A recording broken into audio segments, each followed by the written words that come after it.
하는 것이 담보가 되는 거죠. 그런 걸 좀 고민을 하셔야 돼요. 이 두다라는 말을 원어로 찾으면 모든 뜻이 다 있어요. 모든 뜻이. 근데 왜 성경을 번역할 때 이걸 언약을 세우다, 맺다로 번역을 안 하고 두다로 번역을 했을까? 의도가 있는 겁니다. 다른 데는 언약을 두다라는 표현을 잘 안 써요. 이 본문에서 내가 너와 나 사이에 언약을 두어서라고 얘기하니까 얘는 아직 완성된 상태의 언약이 아닌 거예요.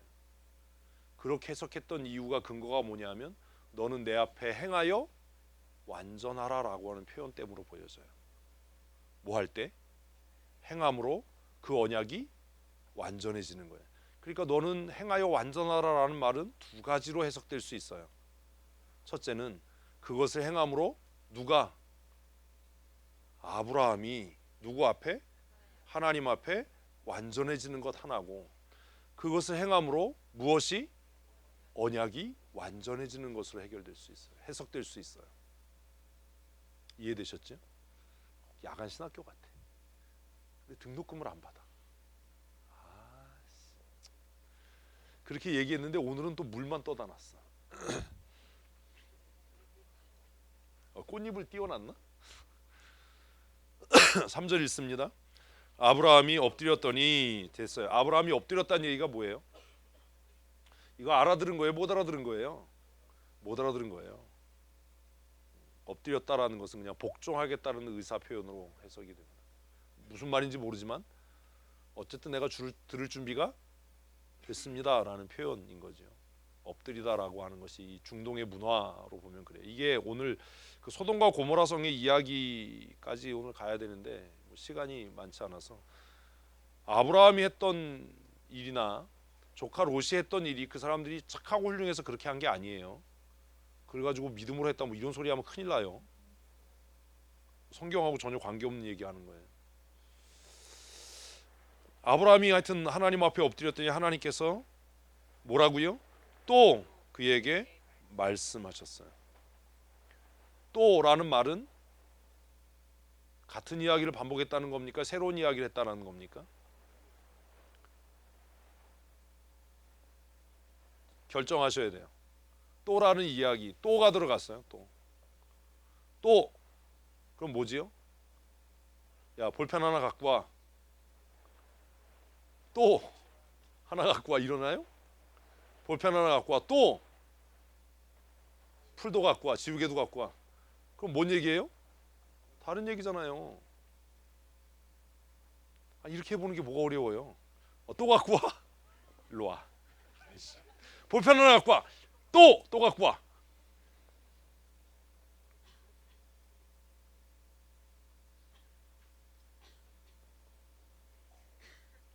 그 다음에 뭐라고 얘기하죠? 보라 내 언약이 너와 함께 있으니. 자 이제 더 어려운 얘기하네. 이제 뭐라고 그래요? 언약이 너와 함께 있대요. 어떻게 언약을 함께 하게 하지요? 본문 다 했던 거니까 그냥 이제 아는 거예요. 몸에 새기는 거예요, 그냥. 이제까지 에덴 동산에서부터 하나님께서 아담과 언약을 맺으시고 하나님의 사람들과 계속해서 언약을 맺으셨어요. 근데 그 언약이 잘 지켜지지 않았어요. 그죠? 잘 지켜지지 않았어요. 여러 가지 이유가 있었겠지요. 근데 이제 하나님께서 아브라함과 언약을 수차례 다시 맺으시고 또 실패하고 또 실패하고 하면서 99세가 됐을 때 아브라함이 나타나서 나와 너 사이 언약을 둘 거야. 그리고 조금 뒤로 오니까 이제 그 언약이 너, 중요한 건 너야. 너와 함께 할 거야 라고 이야기를 해요. 그럼 아브라함이 언약을 가지고 다녀야 되잖아요. 가장 좋은 방법이 뭐야? 몸에 새기는 거예요. 몸에 새기는 거예요. 그러면 뒤에 얘기를 몰라도 그러면 어떤 형태든지 그 언약이 아브라함의 몸에 흔적으로 남겠구나. 표식으로 남겠구나. 그래서 우리 다 했으니까 그게 뭐예요? 할례예요. 할례는 뭐야? 언약이 나와 함께 하고 있다는 증거예요. 근데 이게 왜 이렇게 중요하냐? 그 다른데 문신을 하든지 그러지 왜 그랬을까? 결국 이 얘기 무슨 얘기냐면 앞으로 체결되어질 네가 앞으로 행해서 완전하게 할 그 언약은 이런 의미가 있는 거예요. 이제까지는 하나님이 창조하셨을 때 만드신 일반 은총의 영역에서 생식의 방법으로 자녀를 낳았어요. 그치? 그대 몸에 있는 유전자가 그대 자녀들에게 전달이 돼서 딱 두 가지 종류인데 무수한 정보를 제공하는 거지. 하나님이 만드신 그 체계 있다 없다잖아. 그지? 0과 1. 컴퓨터는 인간이 만든 거고 0과 1. 그게 뭐야? 우리 이거 고등학교 때 생물 시간에 다 배웠는데요. 아데닌 무슨 XY야 이씨. 아데닌, 구아닌, 티민, 시토신인가? 다 배웠어 고등학교 때. 이씨. 처음 들어? 그 단백질 구조예요. 딱 두 가지 종류밖에 없어요. 아데닌하고 티민하고 시토신하고 구아닌인가. 그래서 그 하여튼 뭐 있어요. 확도 오래돼가지고 잊어먹었는데 그 단백질 순서가 바뀌어서 이제 정성태이가 되는 거고 딸내미가 된 건데 딸내미는 너를 닮아서 싫대. 슬프대. 아주 아빠를 닮아서. 어쩔 수가 없어. 근데 어쩔 수가 없어. 그 정보를 네가 전달했기 때문에. 그래서 할례 이전까지는 사람들이 그냥 생각할 때 육체적인 방법으로 자녀를 낳아 라고 했는데 이제 할례 이후에 물론 형식은 변함이 없어요. 성적인 관계를 통해서 자녀를 낳는데 그 관계가 언약이 되는 거예요. 왜? 할례로 표시를 해놨으니까. 굉장히 대단한 하나님의 유머가 이 안에 담겨져 있는 거예요. 침실에 들어갈 때마다 내가 하나님과 언약을 맺은 사람이야. 내가 내 아내와 잠자리를 같이 할 때 무엇이? 언약이 함께해. 이렇게 되는 거죠. 굉장히 야한 얘기 같은데 하나도 안 야하고 무시무시한 얘기가 되는 거예요. 그러면 언약으로 자녀를 낳았는데 그 새끼가 언약으로 안 살아. 그럼 어때야 돼? 죽여야 되는 거예요. 이러면 굉장히 살벌한 얘기거든요. 할례가. 그래서 이제 하나님께서 언약을 너와 함께 하게 할 거야.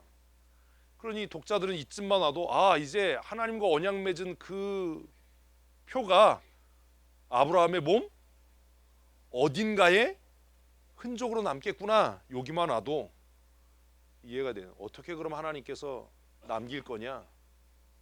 문신을 할 거냐? 아니 뭐 귀를 뚫을 거냐? 어떻게 할 거냐? 사실 그 호기심이 발동이 돼야 되는 거예요. 언약이 너와 함께 할 거야. 그리고 그 언약이 너와 함께 할 때 그 언약이 너를 하나님 앞에서 완전하게 하고 내가 너에게 하나님으로서 완전하게 행해서 너로 큰 민족을 이루게 그 뒤에 본문을 봐야죠.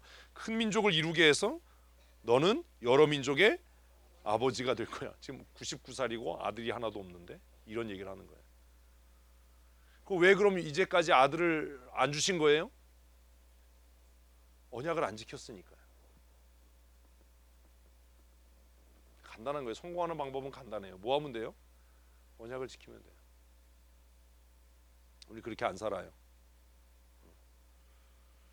그리고 이제 5절에서 생각을 바꾸는 거죠. 읽습니다. 이제 후로는 내 이름을 아브라함이라 하지 아니하고 아브라함이라 하리니 이는 내가 너를 여러 민족의 아버지가 되게 함이니라. 그리고 그 다음에는 뭐 똑같은 얘기예요. 그리고 이 언약은 대대로 지켜져야 될 언약입니다. 그리고 10절이 그 언약의 형식입니다. 상징인 거죠. 할례가 언약 자체가 아니에요. 할례는 뭐예요? 상징이에요. 언약이 함께 한다라고 하는 상징. 10절 읽습니다. 너희 중 남자는 다 할례를 받으리라. 이것이 나와 너희와 너희 후손 사이에 지킬 내 언약이다. 이제 할례가 체결이 되는 거예요. 그러니까 할례를 한다는 건 이제 태어나는 모든 아이는 뭐예요? 언약의 자손이에요. 언약의 자손. 그리고 그 아이가 태어나서 8일이 되면 또 할례를 하고, 그리고 그 아이가 또 아이를 낳으면 뭐가 되는 거예요? 또 언약의 자손이 되는 거예요. 그래서 내가 하나님과 언약을 맺었다라는 것을 내 몸에 새겨서 그것을 잊지 않게 하는 거예요. 이걸 안 지켜서 죽을 뻔한 사람이 있어요. 그게 모세예요. 모세. 근데 이게 또 놀라운 이야기가 뭐냐 하면 모세의 아내는 히브리 사람이 아니었는데 그 여자는 도대체 어떻게 이걸 알고 있었을까라고 하는,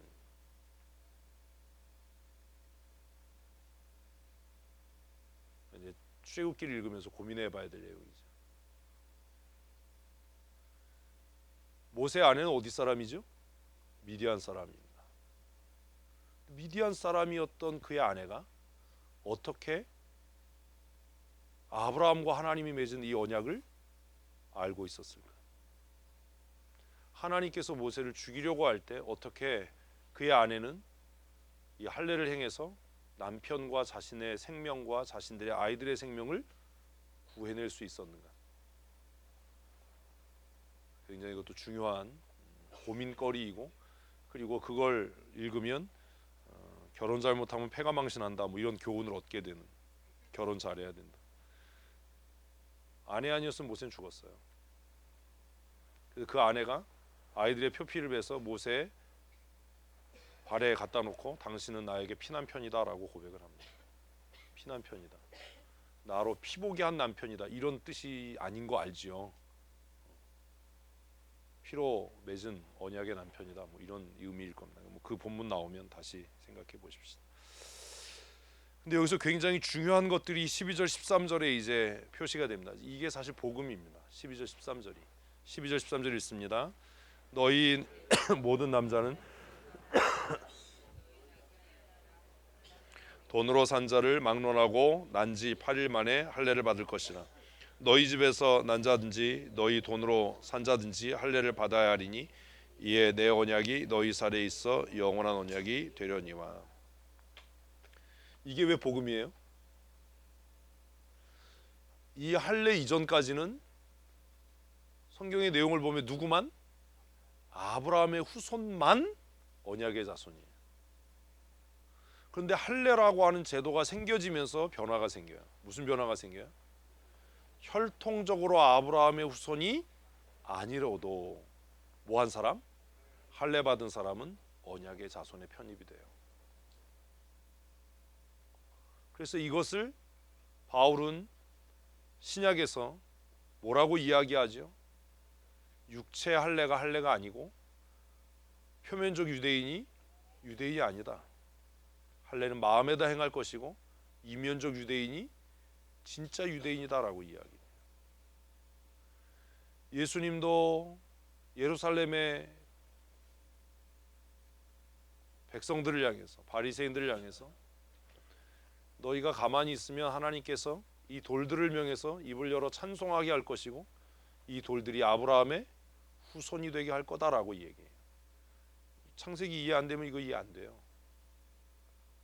그러니까 이미 창세기 17장에 와서 하나님의 구원, 복음이라고 하는 것이 그냥 무엇을 따라서? 혈통을 따라서 흘러내려가는 것이 아니다. 이건 무슨 문제다? 언약의 문제다. 언약의 문제. 마음의 문제가 아니라 언약의 문제다. 언약의 문제. 그 언약 안에 들어와 있는가 하는 문제다. 굉장히 중요해요. 그래서 이제 이방의 남자라도 종이라도 돈으로 사온 사람이라도 뭐 하면? 할례 받으면 어디에 참여할 수 있어요? 유월절에 참여할 수 있어요. 출애굽기에 오면 유월절 만찬에 참여할 수 있어요. 유월절 만찬에 그 참여할 수 있다는 것은 구원받은 하나님의 백성이라고 하는 외적 인침이 되는 겁니다. 이것이 오늘날 개혁교회에서 세례의 형식으로 받아들여지고 인정되는 겁니다. 굉장히 중요한 거예요. 그래서 17장에 이 할례가 복음이 이렇게 한 발자국 진일보하는 그 혈통의 경계를 뛰어넘는 그 의미를 갖습니다. 그리고 사례의 이름을 사라라고 하나님께서 바꾸시도록 그렇게 명령을 하지요. 사라는 받아들일 수가 없었어요. 근데 그 뒤에 오전에 말씀드린 대로 뭐라고 이야기합니까? 22절 읽습니다. 21절 22절 읽습니다. 내 언약은 내가 내년 이 시기에 사라가 내게 낳은 이삭과 세울 것이다.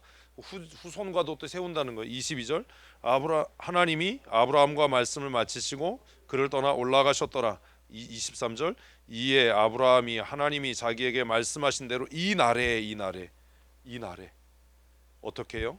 아들 이스마엘과 집에서 태어난 모든 자와 돈으로 산 모든 자 곧 아브라함 집 사람 중 모든 남자를 데려다가 그 표피를 베었다. 하루 만에.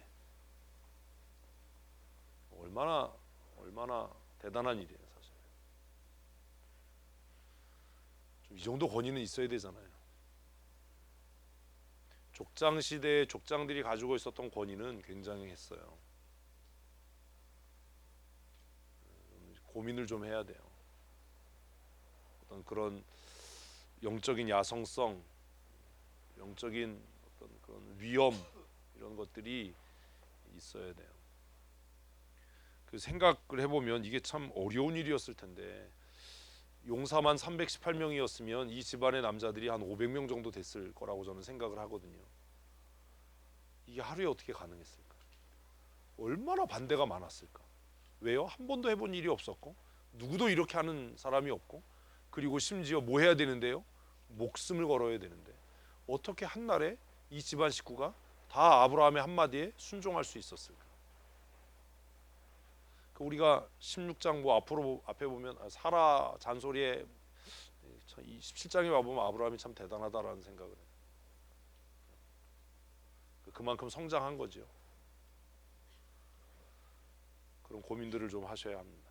17장에 할례라고 하는 새로운 언약이 체결이 됩니다. 그리고 17장에서 아브라함이 그것을 그날에 행해서 하나님께서 아브라함과 하나님 사이에 두었던 언약이 어떻게 되는 거예요? 완전해지는 거예요. 그리고 아브라함도 하나님 앞에 완전해지는 거죠. 하나님을 믿을 때 무엇이 됐던 의가 됐던 그의 믿음이 이제 하나님의 말씀을 듣고 어떻게 함으로 행함으로 완전해지는 겁니다. 그러니 이제 뭐가 된 거예요? 자격이 된 거예요. 뭐가 될? 그 복의 주인이 될, 열국의 아비가 될, 은혜의 통로가 될. 우리는 다 그렇게 얘기합니다. 하나님 우리 가정이 복의 통로가 되게 해주세요. 하나님 우리가 은혜의 통로가 되게 해주세요. 백날 해봐라 안 된다. 안 돼요. 물론 그렇게 기도하는 것도 중요하지만 사실 그렇게 기도하는 데서 멈추면 안 되고 하나님 앞에 은혜의 통로요 복의 통로로 쓰여질 수 있도록 뭐 해야 된다고요? 행해야 돼요. 말씀드린 대로 제가 오전에 말씀드린 대로 만약에 제가 어느 날 갑자기 우리 교회 남자들한테 야 우리 교회 남자들 다 왼쪽 귀 잘라 하나님이 나한테 그렇게 하셨어. 교회 다 옮길걸?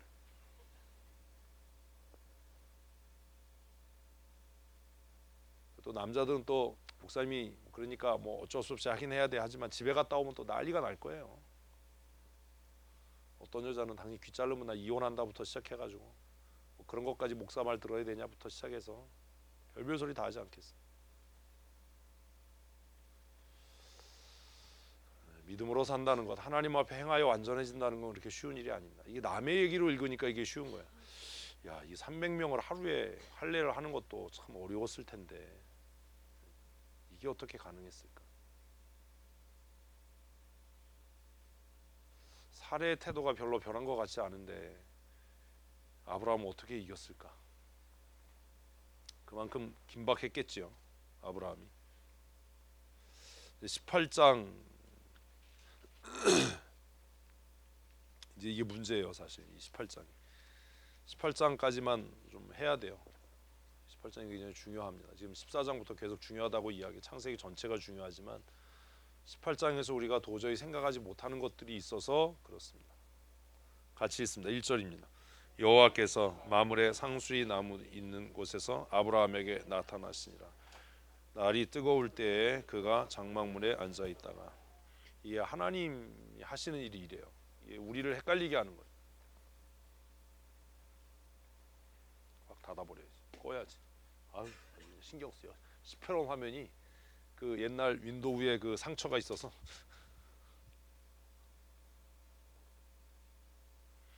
자, 질문. 아브라함은 자신에게 나타난 이 사람이 하나님이라는 걸 알았을까요? 몰랐을까요? 몰랐어요. 알았다고 이야기하면 이건 모자란 사람이다. 몰랐어요. 근데 지금 성경 읽으면서 그런 질문이 이제 18장쯤 오면 생겨야 돼요. 18장 1절. 여호와께서. 누가요? 여호와께서 뭐라고요? 아브라함에게 나타나셨어요. 근데 얘가 더 문제가 뭐냐면 18장에 2절 때문에 문제예요. 2절 읽어보십시다. 됐어요. 사람 셋이. 뭐가 문제예요 이제? 사람 셋이 문제예요? 넷이면 괜찮은데 짝이 안 맞아요? 뭐가 문제예요? 눈을 들어 본 게 문제야? 그럼 눈을 깔고 보냐? 앉아 있었으니까 눈을 들어 봤지. 조금 있어. 사다리 갖고 와서 뭐 내려봐. 뭐가 문제예요? 에? 예. 근데 그게 뭐가 문제냐고. 아, 문장을 만들어. 문장을. 아이씨, 무슨 개소리야 저. 아유. 그치? 여호와께서 사람의 모습으로 나타나셨어. 이게 문제인 거야. 뭐가 문제야? 뭐가 안 돼? 왜 안 되냐고. 그러니까. 아, 시끄러워. 조용히 해. 통닭 10마리야. 정 집사님 돈 많이 버셔야 되겠다. 아유. 마늘빵. 아유, 조심해야지. 마늘빵 그렇게 얻어 먹었는데 구박하면 안 되지. 뭐가 문제예요? 신학적으로. 이름을 여호와라고 표현했는데 여호와가 어떻게 사람의 모습으로 나타날 수 있냐라는. 이게 신학이 아주 생판인 사람들은 문제가 안 돼요. 근데 조금 신학을 아는 사람은 이게 문제야. 왜냐하면 신학적으로 여호와는 제1위의 하나님, 조용히 해. 제1위의 하나님을 지칭하는 말이잖아요. 여호와는 예수 그리스도일 수 없잖아. 근데 그 여호와가 사람의 모습으로 나타나면 안 되잖아. 근데 왜 이렇게 쓴 거야? 이렇게 질문을 완벽하게 만들어야지. 아, 배운 사람들이. 왜 그런 거예요? 그러면 그냥 성경이 그냥 하나님의 말씀이고 진리고 그러니까 덮어놓고 에? 넘버 3야? 넘버 4야? 그러니까 이제 해결을 해야 되잖아요. 이런 문제가. 왜 이런 걸 고민하냐 하면 가끔 가다가 이단들이 이런 거 가지고 시비를 걸어요. 근데 문제가 뭐냐면 예수 믿는 똘통들은 이거 생각해 본 적도 없거든. 그러니까 정신 나간 것들이 신천지 가가지고 뭐 참진리를 만났네 뭐 있다고 소리를 하는 거야 자꾸. 신학적으로 여호와는 제1위의 하나님을 이야기해요. 2위 하나님은 누가? 1, 2위가 이게 또 등수가 아니에요. 아, 나 진짜 또 이렇게 얘기하면 또 시몬 누가 금메달 땄나 은메달 이럴까 봐. 예수 그리스도죠. 3위 하나님은 성령 하나님이에요. 그런데 하나님이라고 할 때는 이게 여호와도 될 수 있고 예수도 될 수 있고 보혜사 성령도 될 수 있지만 여호와라고 이야기하면 이건 그냥 여호와일 수밖에 없는 거예요. 그런데 성경 전체 통일성에 의하면 여호와 하나님은 절대로 사람의 모습으로 오시지 않아요. 마찬가지로 제3위 하나님 성령 하나님도 절대로 사람의 모습으로 나타나지 않아요. 얘 왜 이렇게 썼어요? 아, 오류예요. 이런 거예요? 왜 이렇게 쓴 거예요? 이렇게 되면 성경에 두 가지 중요한 원리가 있다고 그랬잖아. 하나는 뭐예요? 통일성, 하나는 점진성이라고 하는 이 두 개가 훼손되면 안 된다. 마치 연력학 법칙이 깨지면 문제가 있는 것처럼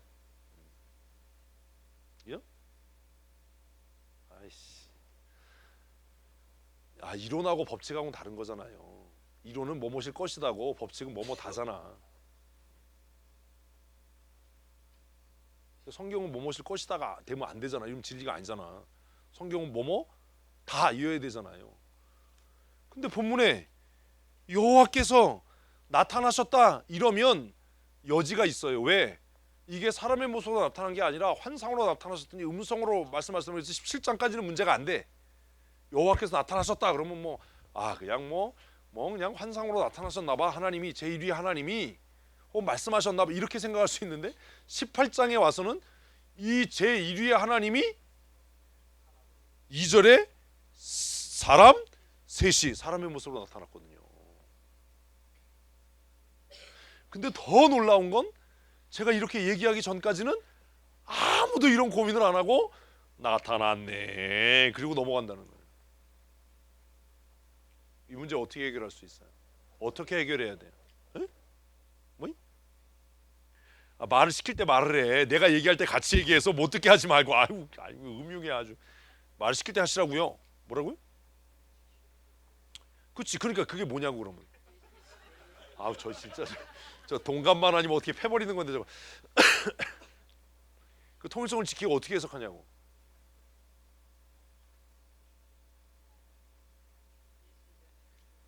너 인마 2단에 넘어간 거야 인마. 그러게 귀가 얇아서 어떻게 인마.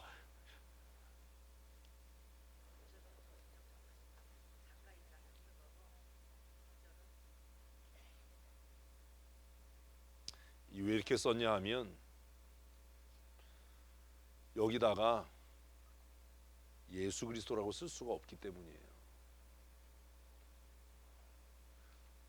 왜 여호와라는 말을 쓸 수밖에 없었냐 하면 나타난 사람이 셋이야. 그러면 두 놈은 천사잖아요. 그래서 그 한 분이 하나님이라는 것을 특정짓기 위해서 이름을 쓰긴 써야 되는데 지금 이 성경을 읽고 있는 제 1차 독자는 누구예요? 히브리 사람들이에요. 히브리 사람들 머릿속에 하나님은 뭐야? 여호와 한 분밖에 없어요. 그래서 이렇게 쓸 수밖에 없었던 거예요. 이해되셨어요? 유대인들은 지금도 예수는 하나님이 아니잖아요. 이런 것들이 사실 성경 난해 구절에 들어가요. 근데 이거 아마 오늘 밤에 가서 인터넷 찾아보면 이 설명이 없어요. 이런 거 설명하기가 쉽지 않아요. 그러니까 모세 입장에서 모세가 이 글을 쓸 때 모세 입장에서 이 나타난 세 분 중에 한 분이 명확하게 하나님이시다라는 것을 이야기를 하긴 해야 되는데 마땅한 이름이 없네. 그러니까 유대인들이 다 알고 있는 하나님 누구요? 여호와의 이름을 차용했었어요. 근데 또 하나 문제가 있어요. 또 문제가 뭐냐 하면 출애굽기에서 모세가 호렙산에서 하나님을 만날 때 떨기나무 가운데서 하나님을 만날 때 그때 하나님이 뭐라고 그랬어요? 내가 이제까지 누구에게도 내 이름을 가르쳐 준 일이 없다. 나는 여호와라 스스로 있는 자라라고 얘기했는데 창세기에 있네. 한 번도 우리는 이런 고민 그러니까 제가 이거 모세가 썼냐 이걸 찾으라는 게 아니라 지금 이렇게 하는 거는 읽는 훈련을 하라고 지금 얘기를 하는 거라고요. 아까 안재본 장님이 굉장히 중요한 이야기를 한 거예요. 대전제가 주어지면 본문을 해석할 때 둘 중에 하나를 선택해야 돼요. 이 전제에 안 맞으니까 성경은 오류야 못 믿어로 가든지 성경이 하나님의 말씀에 틀림이 없기 때문에 이 대전제에 맞을 거다라고 하는 믿음을 가지고 해석을 하든지 둘 중에 하나예요. 왜 성경 주석을 쓰면서 자유주의 신학자들은 그렇게 해석을 하고 개혁주의 신학자들은 이렇게 해석하냐 하면 이런 난해 구절을 만났을 때 한 사람들은 대전제에 맞춰서 이건 이렇게 된 걸 거야 라고 해석을 하는 거고 한 사람들은 거봐 이러니까 오류야 이러니까 문서설 다른 문서를 참고한 거야. 이건 하나님의 말씀이 아니야로 해석을 하는 거야. 그 두 가지 중에 무엇을 선택할지는 해석하는 사람의 몫이고 독자의 몫이에요. 근데 우리는 둘 중에 아무것도 속하지 않고 덮어놓고 믿어버려요. 그러니까 이단들이 와서 뭐라고 얘기하면 내가 알고 있던 성경은 다 개뻥인 거예요. 그러니까 이만희 같은 쓰레기 같은 인간이 내가 성경을 해석한다라고 하고 내가 이긴 자라고 하고 내가 메시아라고 해도 문제가 안 생기는 거예요. 그러니까 멀쩡하게 목회하던 목사들도 교회 장로도 가가지고 내가 참 진리를 만났다 있다고 소리를 하는 거예요. 왜? 한 번도 교회가 이런 일에 대해서 성경을 이렇게 읽어야 된다, 이런 문제가 있지만 이건 이런 거다라고 성도들에게 말한 일이 없거든요. 고민한 적도 없거든요. 심지어 우리가 지금 18장을 큐티를 했는데도 이게 안 보이고 넘어갔거든요. 물론 안 하신 분들도 계시지만 지금 창세기 큐티할 때 이거 빼먹으면 안 된다고 얘기했잖아요. 다시는 창세기를 큐티하는 날이 저하고 있는 동안에 오기는 힘들 거예요. 그래서 왜 여호와라는 이름을 여기에 쓸 수밖에 없었나? 분명히 지금 아브라함에게 나타난 이분은 누군데? 예수 그리스도일 수밖에 없는데 왜 모세는 예수님이야 라고 이야기 못하고 하나님이야 라고 이야기하지 않고 여호와라고 이야기할 수밖에 없었는가? 이런 고민을 좀 하셔야 됩니다. 근데 주석을 쓰는 사람들은 이런 문제를 피해가기를 원해요. 그래서 설명을 하지 않아요. 왜? 그분들은 주석 쓰는 사람들은 목회자가 아니라 뭐예요? 학자거든요. 신학적으로 싸움이 붙고 논쟁이 붙을 일은 피해가야죠. 소모적인 논쟁을 하게 되니까. 근데 저는 목사니까 우리 교회에서 아무 소리나 막 하는 거예요. 이게 또 아무 소리라고 했다고 해서 자다가 목사님이 아무 소리 안 된다 뭐 이러지 말고 정신 차리고 잘 들으셔야 돼요. 오늘 고은이가 컨디션이 아주 안 좋아요. 내가 목 아픈 걸 알고 지금 나하고 싸우려고 지금 그러면 또 하나 1절에 보면 왜 하나님은 낯 뜨거울 때 나타났지요? 이게 하나님의 개그예요. 사실 여러분 신앙생활은 그렇게 심각하게 하는 게 아니에요. 예수 잘 믿으면요 사람이 굉장히 재밌어지고 밝아져요. 성경 읽으면요 하나님 진짜 재밌거든요. 하나님 진짜 개구장이거든요. 이 시간에는 여행하는 사람이 없어요. 중동에선 이 시간에 여행하면 도망자든지 또라이든지 수가성 여자 사건을 봐도 알잖아요. 지금 뭐예요? 날이 뜨거울 때는 아무도 돌아다니지 않아요. 차가 있는 것도 아니고 걸어 다녀야 되는데 미쳤어요? 그 시간에 돌아다니게? 낮잠 잘 시간인데. 근데 왜 이 시간에 오셨지요? 응? 뭐 돋보이려고? 아무도 안 다니니까 아 진짜 나 돋보이려고 성택이 왜 그랬을 것 같아?